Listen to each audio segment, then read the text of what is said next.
Hi, I'm Matias, Matias Myllyrinne, Managing Director of Remedy, so I head the studio.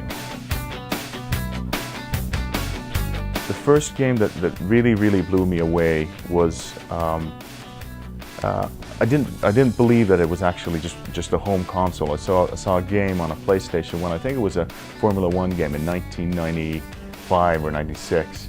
And I was going like, unbelievable, we're not even in an arcade. And you know, that for me was the large jump where I realized what games could be. I mean, prior to that, I played the hell out of games as a kid. But you know, in my kind of older teens, seeing something like that going, wow. And that was just mind-boggling, because I thought that you always needed this huge cabinet to get into that. And you know, I put a ton of money into the Sega Rally games back in the day, and sitting there, you know, that was my preferred Friday night. You know, I was single, and kind of sad, but it was fun. I think there's a lot of serendipity in how I ended up getting into games. I went to school with a guy whose brother was working at Remedy, and I've done a whole different career in London at that point in time, and went back to school to do my MBA and to kind of get a grown-up's job as you have it, and so I had this wonderful opportunity to go to work for a large international company in Germany to do real work in a three-piece suit. And then I had this opportunity to go to Remedy, and I spoke to the guys, I met them, and it was a red pill, blue pill kind of moment. You know, you can have your parents' acceptance and a proper career, or you could, you know, hang out with guys who are making a game, you know, and at that point in time, a lot of risk, not very good pay, and certainly, you know, kind of, it was anything but a sure bet. But I took that bet. And luckily, it's worked out very well. So that's in 1999. I joined Remedy, and Max Payne had been already in the works for maybe 2 years already, and it was just around the corner. And of course, then 2 years later, in 2001, it finally shipped and became the success that we all know today. You know, the founders of Remedy and the guys around that, you know, kind of who had started the company, who held the shares. They gave me a lot of responsibility. I came in and originally to do what they called business development, and then like 2 or 3 months into it, they realized I wasn't developing business, I was actually building the basic infrastructure of the company. It wasn't developing, you were running it, so to speak. And then I moved on from there to take responsibility for all the business affairs, and then, you know, we had the Max Payne movie deal, we had a lot of the, you know, publishing deals and taking care of the relationships, and of course when we sold the intellectual property to Take-Two and so forth. But gradually took on more responsibility, and now in 2008 we reorganized so that I head the studio, and it's been a very good ride, and I appreciate the trust that and the faith that they've put into me. So in that respect, it's been very good, and you know, you need to repay that trust by not sucking. So. First, I did my bachelor's in business, but mostly focused more on marketing and market research. So I studied a bit in Finland, in the Helsinki School of Economics, and then in Aston University in the UK. And it was a very difficult time at that point in time to find jobs. I mean, Finland had the worst recession ever. At that point in time, I worked in London for a while in hotels, believe it or not. So I ended up at the end of it being a duty manager in a 5-star hotel in Kensington, meeting all kinds of, you know, rock stars and heads of state. So, you know, one day you'd meet Buster Rhymes, and the next day you'd meet Jacques Chirac, and it was a good school. You learned to deal with a lot of different personalities, and you could have like 300 staff during a function and so forth. So it was really wild and very fast paced. Well, anyway, I didn't want to go and do that. For the rest of my life. I wanted to do something else. So, you know, all due respect, marketing just felt a bit flaky to me. So I wanted to have something concrete skill set. So I went back to Helsinki. I was dating my now wife at that point in time. I wanted to move back from London, and I went and did my MBA in finance. And a lot of that was, I was focused more on kind of just churning the numbers and making things work and so forth. And that was more of an absolute science. Either the numbers add up or they don't add up, and you know, and so forth. So that was really I think it's a good background, and maybe those are the two things that I understand. I understand money, and I understand people and creative people. So when I got the opportunity to work with smart, talented people who are really good at what they do, I really enjoyed that. And it was more, you don't need to motivate them, you don't need to kind of give them. I think it's more about directing their passion and their vision. There's always the eternal debate: is it business with a bit of art, or is it art with a bit of business? I'm going to take a bit of a cop-out from that. I'm going to take a few steps back and say what really drives us and drives me is we want to entertain the most amount of people in the best possible way. So really the two things that we do look at are review scores and how well we're doing. So what's the Metacritic? And then two is units sold and how many people are putting down their hard-earned cash to buy our games. On the other hand, I think we always put it is art and it is entertainment.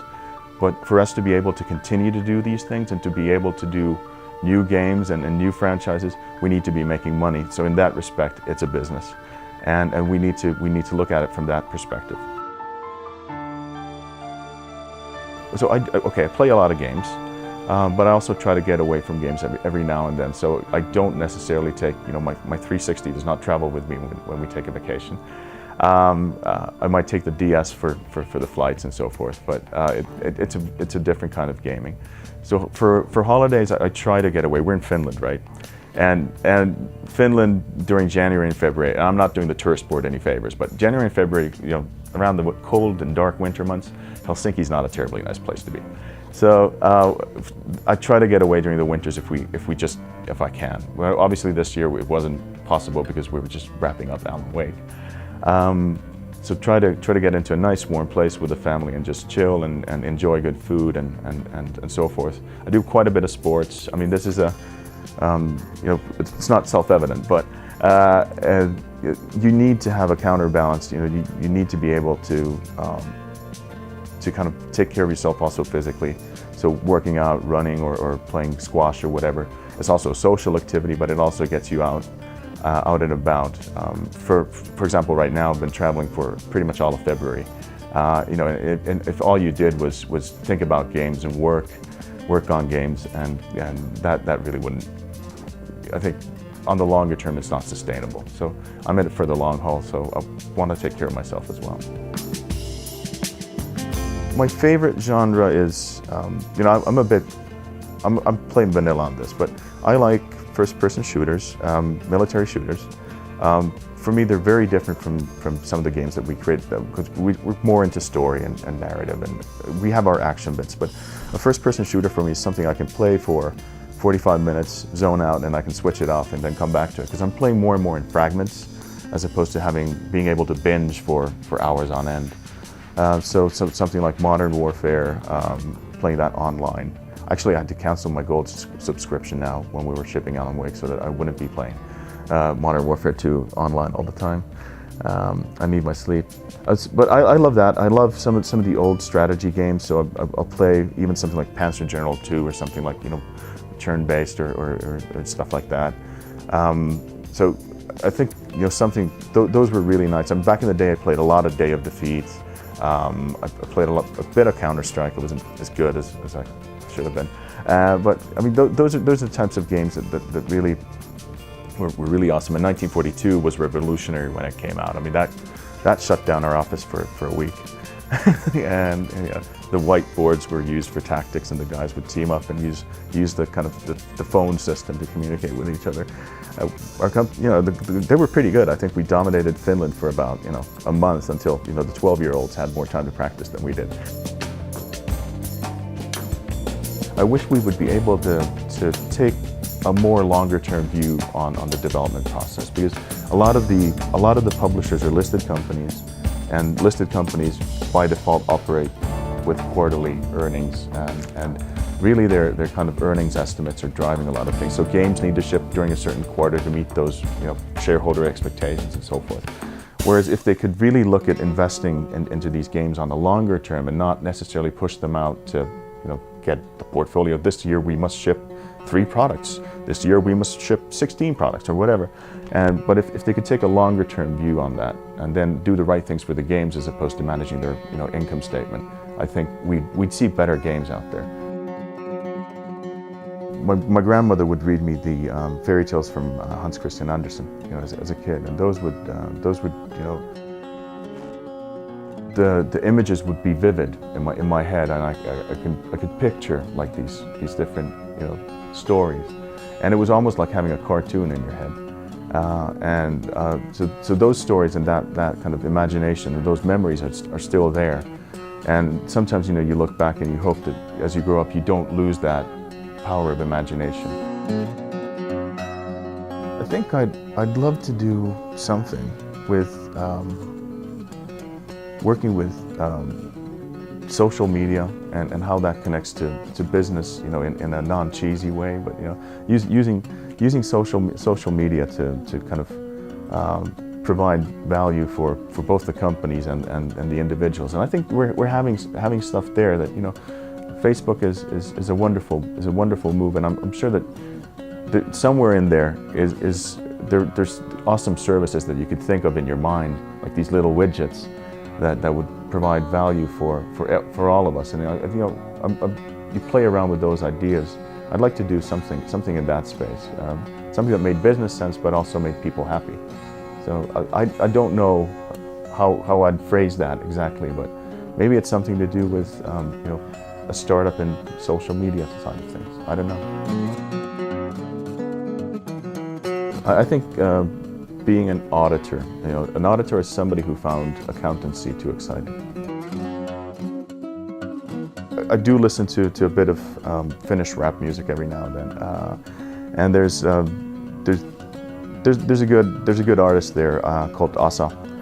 He does a lot of social commentary in his rap, and it's funny that you can view society in very different ways, and he's very left-wing, and he sees the harsher side of Finland, which I've never really imagined that exists, but apparently somewhere in the suburbs these things are happening. And I listen to that, and I'm jokingly, I'm driving in my comfortable car to our office and listening to him complain. But I mean, he's very insightful, and he's a lot of good social commentary. So he's a good artist, and it speaks to me.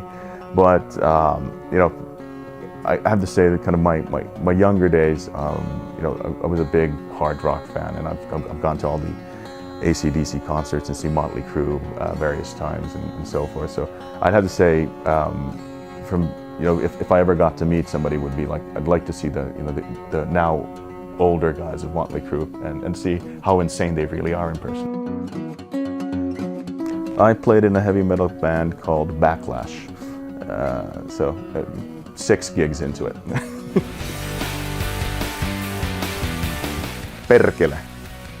And there's a saying, it means Satan or devil or whatever, in Finnish. And that kind of, I think, summarizes many conversations. You go, perkele.